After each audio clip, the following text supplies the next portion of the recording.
জাতীয় ঐকমত্য কমিশনের প্রথম বৈঠক শুরু।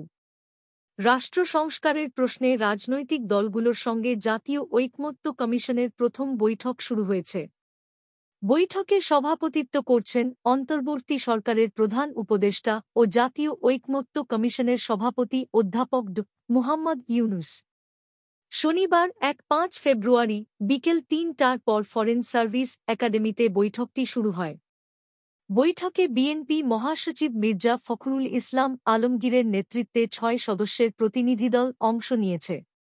এছাড়া জামায়াতে ইসলামীর সেক্রেটারি জেনারেল মিয়া গোলাম পরওয়ার, লিবারেল ডেমোক্রেটিক পার্টির এলডিপি চেয়ারম্যান কর্নেল অফ অলি আহমদ, নাগরিক ঐক্যের সভাপতি মাহমুদুর রহমান মান্না, জাতীয় পার্টির জাফর মোস্তফা জামাল হালদার, বিজেপির চেয়ারম্যান আন্দালিব রহমান পার্থ, বাংলাদেশ এলডিপির চেয়ারম্যান শাহাদাত হোসেন সেলিম, ইসলামী আন্দোলনের প্রেসিডিয়াম সদস্য সৈয়দ মোহাম্মদ মোসাদ্দেক বিল্লাহ আল মাদানী, এবি পার্টির চেয়ারম্যান মুজিবুর রহমান মঞ্জু, গণ অধিকার পরিষদের সভাপতি নুরুল হক নূর, গণ ফোরামের প্রেসিডিয়াম সদস্য সুব্রত চৌধুরী, জাতীয়তাবাদী সমমনা জোট ও বাংলাদেশ লেবার পার্টির নেতারা এসেছেন।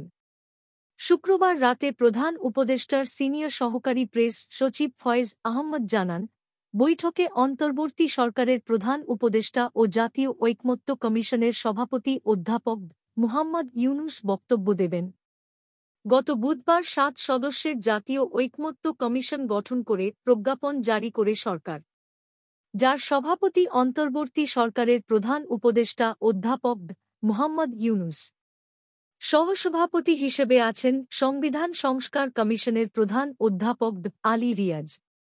কমিশনের অন্য সদস্যরা হলেন জনপ্রশাসন সংস্কার কমিশন প্রধান আব্দুল মুঈদ চৌধুরী, পুলিশ সংস্কার কমিশনের প্রধান সফর রাজ হোসেন, নির্বাচন ব্যবস্থা সংস্কার কমিশনের প্রধান বদিউল আল মজুমদার, বিচার বিভাগ সংস্কার কমিশনের প্রধান বিচারপতি এমদাদুল হক এবং দুর্নীতি দমন কমিশন সংস্কার কমিশনের প্রধান ইফতেখারুজ্জামান।